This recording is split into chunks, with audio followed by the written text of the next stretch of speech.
Hai, Assalamualaikum warahmatullahi wabarakatuh. Assalamualaikum warahmatullahi wabarakatuh. Kaifa halukum jami'an? Kaifa halukum jami'an? Alhamdulillah, ana bikhair wa ad'u Allah ayubarik ala sihhatikum wa ala umuri dunyakum.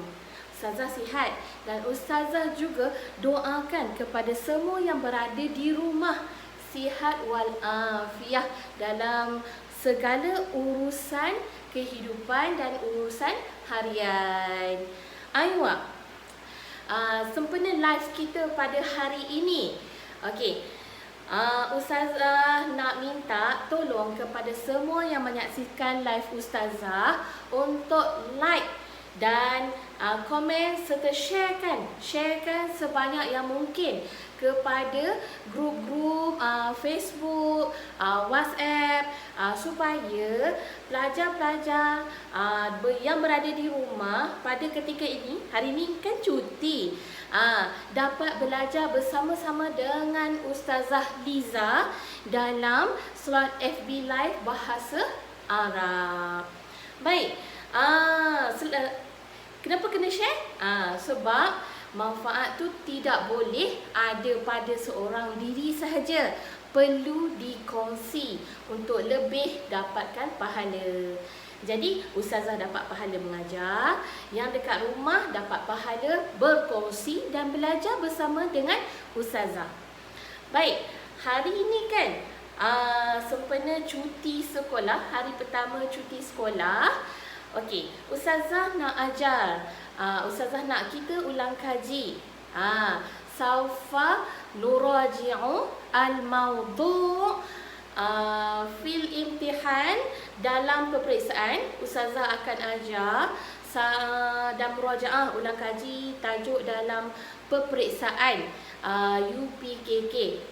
Walaupun UPKK ditangguhkan, tetapi tidak bermakna pembelajaran anak-anak perlu berhenti setakat itu sahaja.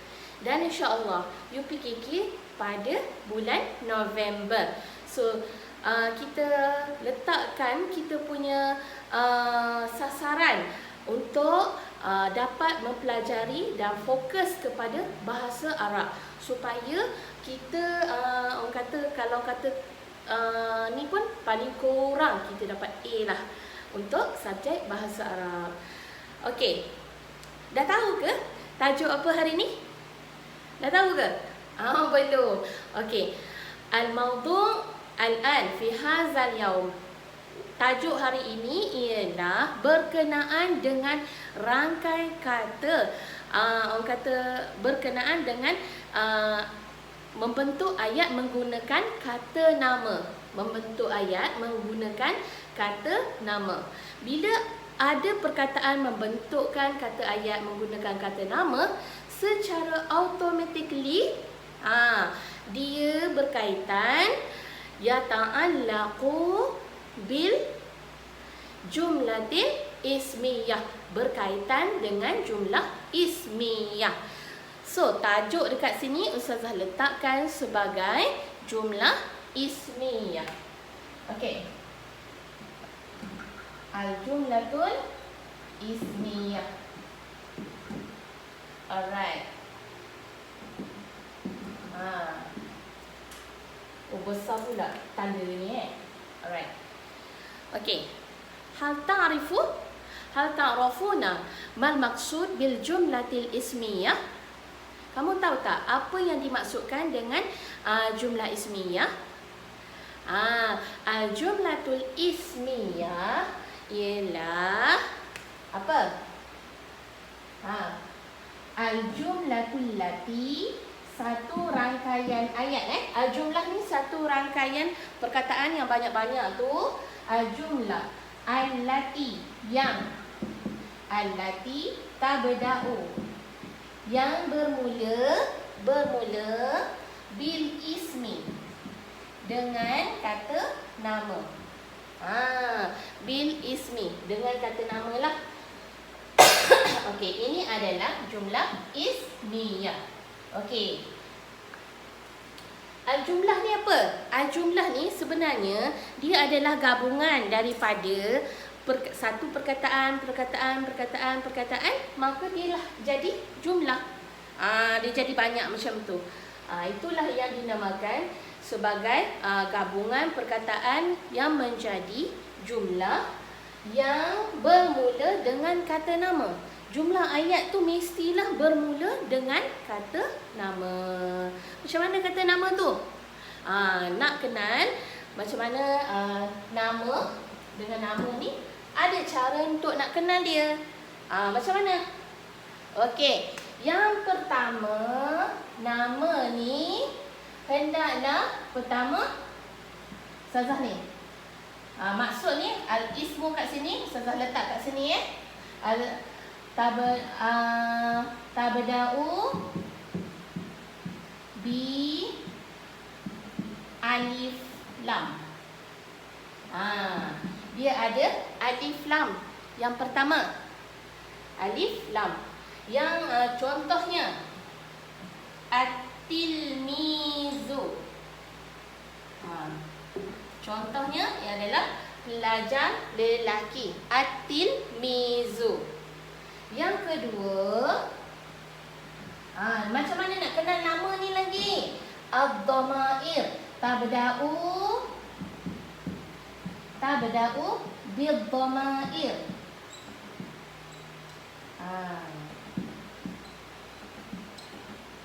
Contohnya apa?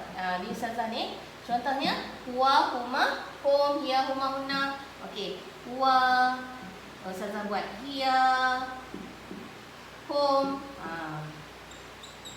Ni antara contoh lah. Sebab domain kita ada 14. Domain kita ada 14. Jadi mana-mana satu lah yang bermula dulu. Ustazah letak 3 je. Baik. Okey, kemudian yang lagi. Dia ada memang nama orang. Al-asma.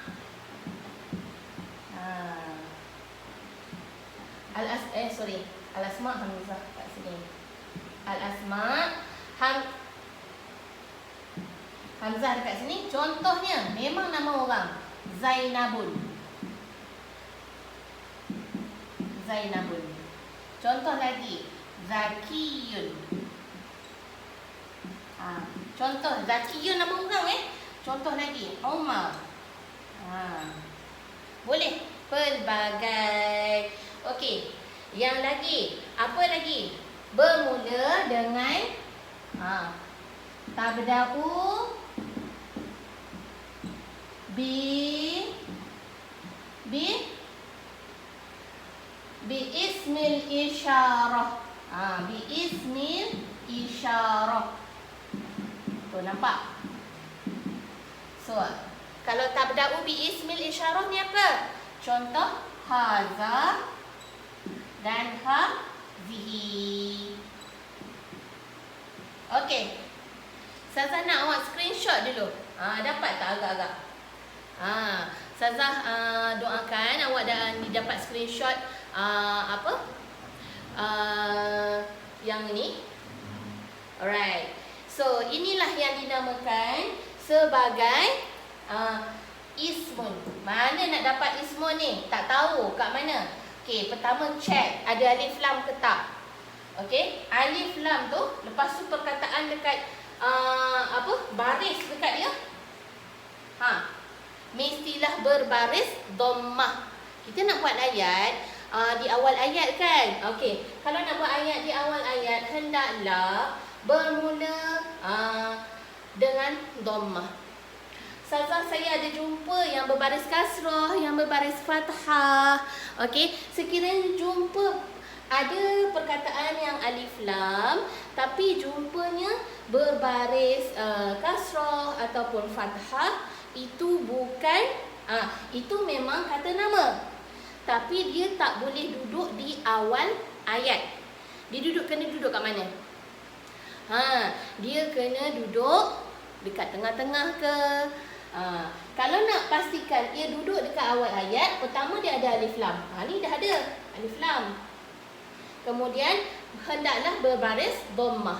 2 syarat penting ni untuk penggunaan alif lam bila kita nak buat ayat jumlah ismiyah. Sebab yang ini akan duduk di bahagian hadapan. Okey, kalau macam Tommy tak ada masalah. Dia huwa, huma, hum, hiya, huma, hunna, anta, antuma, antum, anti, antuma, antunna, ana, nahnu. Tak ada masalah yang tu. Okey, yang bahagian al-asma memang nama orang. Macam Zainab, Zaki, Umar, Afan, Fatimah, Aminah, macam-macam nama lagi lah. Boleh duduk di bahagian hadapan.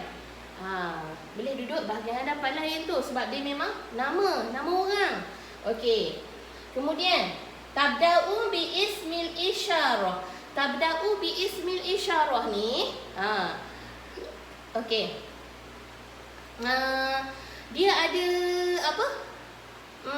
Ismil isyarah ni kan dia ada untuk hadza, hadzani, haula'i, hadhihi, hadhihi, hatani, haula'i, zalika, zaliki. Okey. Zalika, tilka.